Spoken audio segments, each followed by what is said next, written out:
एक नगर में एक सेठ रहते थे। परिवार में पुत्र नाम लाजपत था।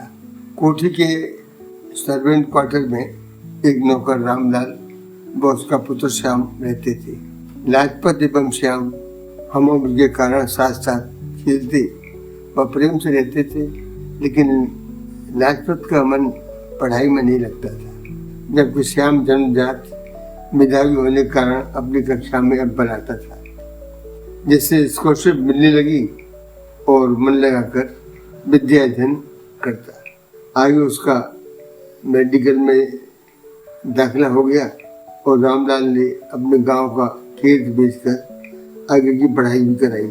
MBBS MS करने के बाद कॉलेज निर्देशन द्वारा विशेष विद्या अध्ययन के लिए स्कॉलरशिप के एग्जामिनेशन भी क्रॉस किया, लेकिन अब अन्य खर्चों के लिए आर्थिक मदद के लिए रामलाल ने सेठ जी से सहायता हेतु याचना की, लेकिन उसके बेटे की प्रगति से नाखुश सेठ ने आर्थिक मदद से मनाई नहीं बल्कि कोठी से भी बाहर बाप बेटा को कर दिया।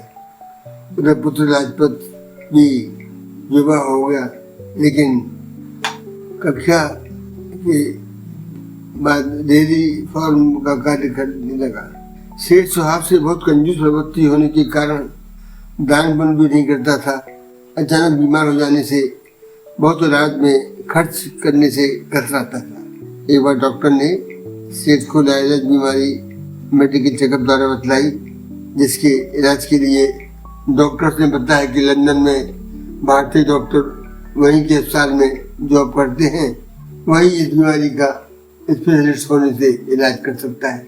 डॉक्टर से संपर्क करने पर वह सेठ के इलाज हेतु भारत आया और जांच के बाद तुरंत समुचित इलाज द्वारा सेठ को स्वास्थ्य लाभ हो गया।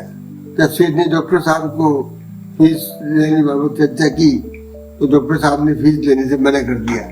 कहा, मैं ही आपके नौकर रामलाल का बेटा हूँ, जिनको आपने बेइज्जत कर कोठी से बाहर किया था। अपने व्यवहार से लज्जित होते हुए सेठ ने विनम्रता से क्षमा मांगी। उन्होंने कहा कि नहीं, ये तो मेडिकल सेवा मेरा भारतीय होने के कारण भी प्रत्येक भारतीय पर फर्ज है, लेकिन आपके दो व्यवहार को हम भुला नहीं सकते। और बिना फीस लिए वापस लंदन लौट गया। नौकर के साथ दुर्व्यवहार के उपरांत भी उन्होंने सेठ से जीवन प्रदान किया। उसके कारण सेठ बहुत दुखी रहने लगा। एक बार सेठ ने बेटे को बुलाकर एक चांदी के रुपयों से भरी थैली प्रदान की तथा मंत्र दिया कि हे ईश्वर, तुम्हारा धन्यवाद।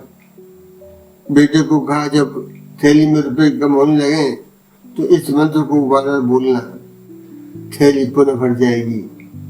तथा जब कोई ऐसी मुसीबत आवे कि जान पर बनावे, तब ये ताबीज दिया कि कठिन परिस्थितियों में ताबीज खोलकर कागज पढ़ना, सब ठीक हो जाएगा।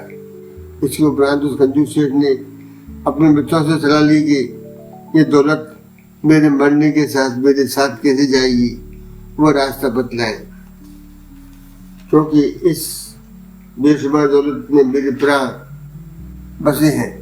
मरते दम तक अपनी दौलत किसी भी तरह छोड़ना संभव नहीं है। दोस्तों ने तरह तरह की राय दी, लेकिन कोई बात दिल में उतरती नहीं थी। तब एक साधु ने, जो वहां से गुजर रहा था, उसने लोगों से सेठ की बात सुन इसका ठोस समाधान करने की बता सेठ से संपर्क किया तथा बताया कि मृत्यु के समय सारा धन साथ जा सकता है। आप मेरी राय से सारी संपत्ति उचित कार्य में दान कर दो। ये बात सेठ को दिल में बैठ गई। उसने लगभग सारी संपत्ति अस्पतालों अनाथालयों को दान करने के उपरांत शांतिपूर्वक मृत्यु को प्राप्त हो गया। देवी हो एवं सज्जन। उक्त रचना प्रातः पूज्य मातुश्री स्वरूपा देवी को समर्पित करता हूँ आदर से। सेठ के मृत्यु समाचार सुनकर कुछ जानकर लोग एक दिन रात्रि को कोठी के अंदर चोरी की नीयत से आ गई तथा विशेष संपत्ति न पाकर सेठ के बेटे को ढूंढने लगे कि सेठ का बेटा छत की गुप्त बुखारी में छुपकर सांस रोककर बैठ गया। अचानक छाती पर हाथ लगते ही ताबीज देख पिता की बात याद आ गई कि लाए कि ताबीज के अंदर लिखे कागज को पढ़ना है। ताबीज खोलने पर कागज में लिखा था यह भी कट जाएगा। पढ़कर सारी घबराहट खत्म हो गई। इत्तेफाक से चोर भी जो उसे ढूंढ रहे थे घर की तलाशी के बाद चले गए और इस तरह सकुशल बच गया। दूध की डेयरी व चांदी के सिक्कों से भरी थैली द्वारा मजे से कई वर्षों तक आराम से व्यतीत हो गए। फिर एक दिन थैली में से रुपये लगभग समाप्त होने पर उसे पिता की दूसरी नसीहत कि 4 शब्द भगवान के बोलने पर थैली पुनः भर जाएगी, क्योंकि कई बार व्यतीत हो जाने से वह 4 शब्द भूल गया। आसपास के लोगों से भगवान को क्या 4 शब्द बोलने हैं की चर्चा की। तब किसी ने बताया बोलो ईश्वर तुम महान हो, लेकिन उसे लगा ये वो शब्द नहीं है। फिर किसी ने बताया कि बोलो ईश्वर मेरी मदद करो, लेकिन यह शब्द भी वो नहीं थे तो पिता ने दोहराने को बतलाई थी। फिर एक दिन किसी ने बताया कि बोलो हे ईश्वर तुम महान हो, लेकिन यह 4 शब्द भी पिता द्वारा बताए शब्दों से मेल नहीं खाते थे। बहुत हताश हो रहा था।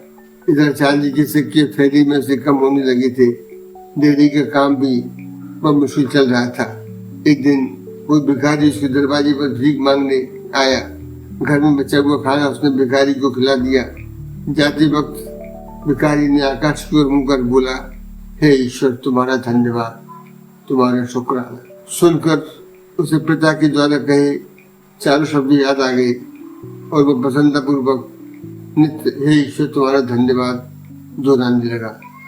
उपरोक्त मंत्र का प्रभाव यह हुआ कि उसकी चांदी के सिक्के वाली थैली धीरे धीरे पुनः भरने लगी। आप भूमंडल में जो बोलते हैं वह दोगुने वेग से लौट कर वापस आता है।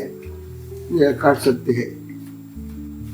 सकारात्मक सोच जीवन में नई ऊर्जा प्रदान करता ही है। अगर अतः बंधुओं प्रेरणा लेनी है तो लहरों से लीजिए, इसलिए नहीं कि वे उठती हैं और फिर गिर जाती हैं, बल्कि इसलिए कि जब जब भी गिरती हैं नए जोश से फिर उठ जाती हैं। हमेशा हर कार्य में परमात्मा को धन्यवाद दें और जीवन में सचमुच चमत्कार महसूस करें। बंधुओं मेरी कहानी कैसी लगी कृपया लाइक सब्सक्राइब और कमेंट्स करें। धन्यवाद।